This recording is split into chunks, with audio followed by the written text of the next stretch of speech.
Louvado seja nosso Senhor Jesus Cristo, sua mãe Maria Santíssima, para sempre sejam louvados. Estamos juntos, meus irmãos, e hoje nós vamos falar de mais um personagem da Bíblia. Nós vamos falar sobre a família de Ló. Eu convido você a pegar a sua Bíblia, está lá em Gênesis, no capítulo 19, do 14 ao 17. Gênesis 19, 14 ao 17. Vai nos dizer assim: Saiu Ló, pois, para falar a seus genros que tinham desposado suas filhas. Levantai-vos, disse eles. Sai daqui, porque o Senhor vai destruir a cidade.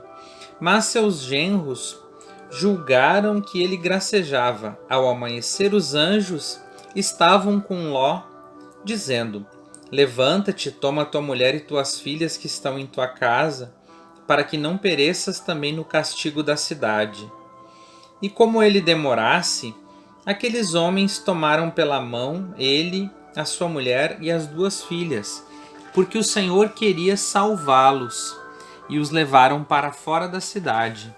Quando já estavam fora, um dos anjos disse: Salva-te.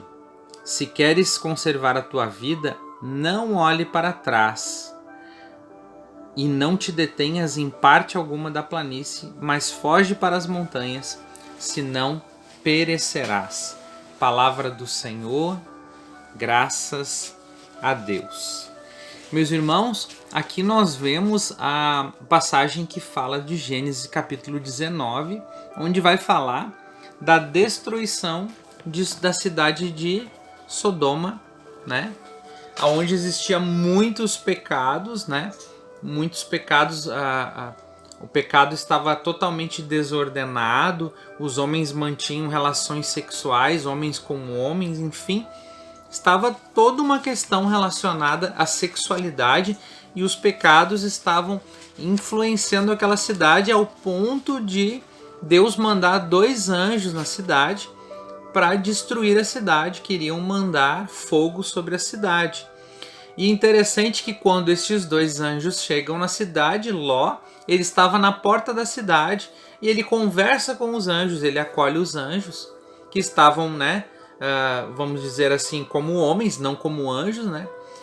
E ele conversa com aqueles 2 homens, sem saber que eram anjos até o primeiro momento. Mas quando Ló ele convida eles para irem para a casa deles, para ter uma refeição, eles iriam ficar na praça. E Ló convida esses 2 homens para ir para sua casa, para ficarem lá, para pousarem na sua casa. A partir do momento que anoitece, eles entram na casa de Ló, os outros moradores começaram a bater na porta da casa de Ló, porque queriam saber onde estavam aqueles 2 homens. Numa linguagem muito simples, né? Eles estavam à procura de como se tivesse carne nova no pedaço. Entende? O pecado estava tão grande a ponto de Deus destruir aquela cidade. E depois nós vemos que tem uma passagem onde fala também da intercessão de Abraão, que Abraão vai falar para o Senhor que se tivesse 50 justos, não destrói a cidade. Se tiver 40 justos, não destrói a cidade. Se tiver 20 justos, não destrói a cidade. Se tiver 10 justos, não destrói a cidade. E foi ao ponto que não tinham justos. Apenas Ló, ele era justo, e a sua família. E aqui nós vemos, irmãos, esta questão da família de Ló, que os anjos, eles avisam ele, mas se você perceber, eu vou repetir aqui, o versículo 15. Ao amanhecer, os anjos estavam com Ló, dizendo: Levanta-te, toma tua mulher e tuas filhas que estão em tua casa, para que não pereças também o castigo da cidade. E a palavra vai nos dizer no versículo 16: E como ele demorasse, aqueles homens tomaram pela mão ele, a mulher e as suas filhas, porque o Senhor queria salvá-los. Meus irmãos, a família de Ló, ela já tinha se contaminado também com aquele povo da região. os anjos falam para Ló que eles iriam derramar fogo do céu, e ele fica hesitante aqui no versículo 15, ele fica hesitante, né, em sair. Ele sabia que ia ser derramado fogo do céu, mas ele ainda hesita. O outro fato é a sua esposa, que o anjo diz: vão e não olhem para trás. A sua esposa, ela olha para trás e ela vira uma estátua de sal. Ela vira uma estátua de sal. Meus irmãos, é muito forte isso para nós hoje, o que Deus quer falar. Nas realidades, né, que aconteceram na família de Ló e que acontecem também na nossa família. Aqui vai dizer que os genros, eles ficaram fazendo graça à situação, ao invés de procurar a salvação. Muitas vezes na nossa família tem pessoas que também não querem procurar a salvação. E nós procuramos a salvação. Nós lutamos, nós rezamos, nós encaminhamos os nossos filhos. Mas muitas vezes aqui o pecado já está envolvendo a ponto de ir corrompendo essas pessoas. E nós vemos que elas não vão querendo buscar a sua salvação. Ficam fazendo gracejos, né? Como diz aqui na palavra. E, meus irmãos, muitas vezes entra nas nossas casas, meus irmãos, vai entrando. E às vezes nós vivemos com a fidelidade a Deus, mas nós não nos importamos no meio da corrupção. É aquela pessoa que está vivendo fiel a Deus, mas na sua casa existe corrupção, existe coisas erradas, existe o namorado, né? O seu filho, a sua filha está dormindo com o namorado em casa.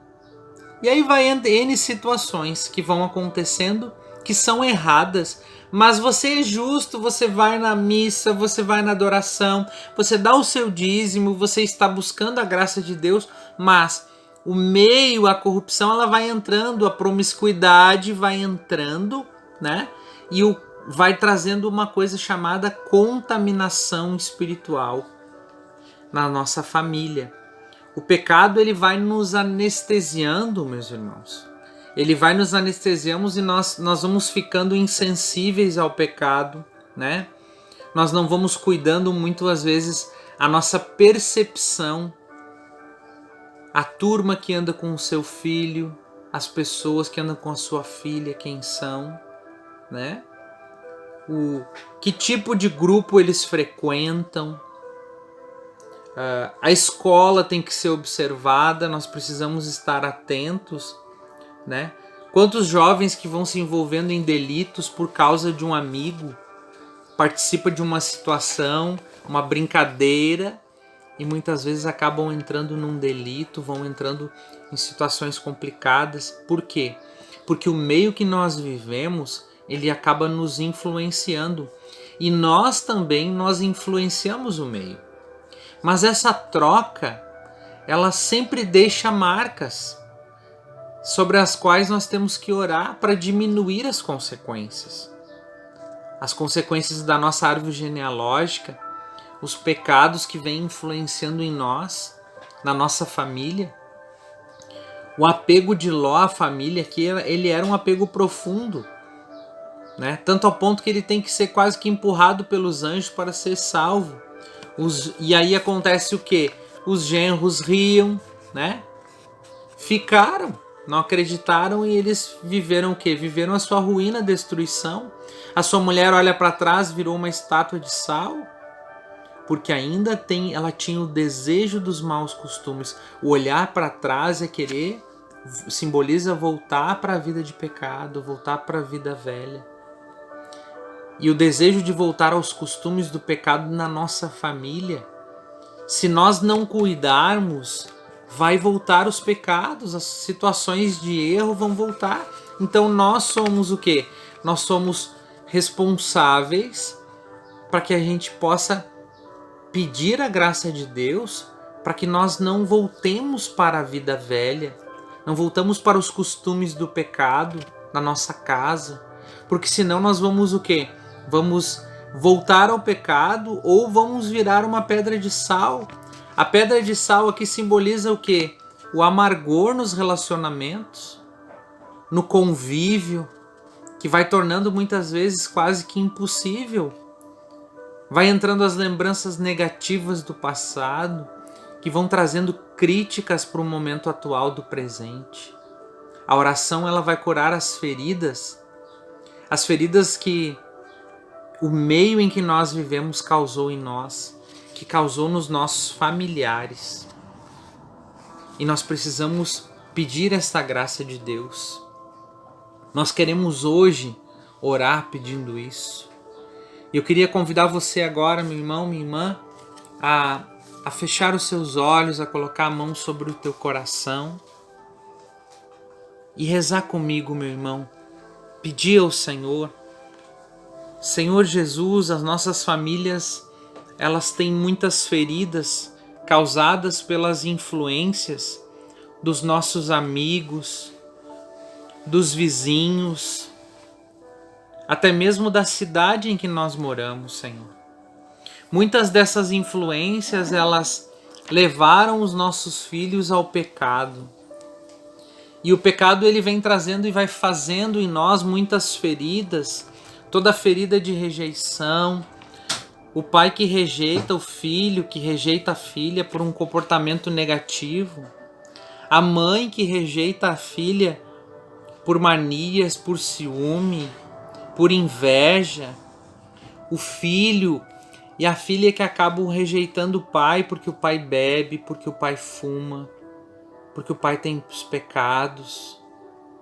A rejeição da própria esposa que rejeita o marido nas situações conjugais do casal. O esposo que rejeita a sua esposa também.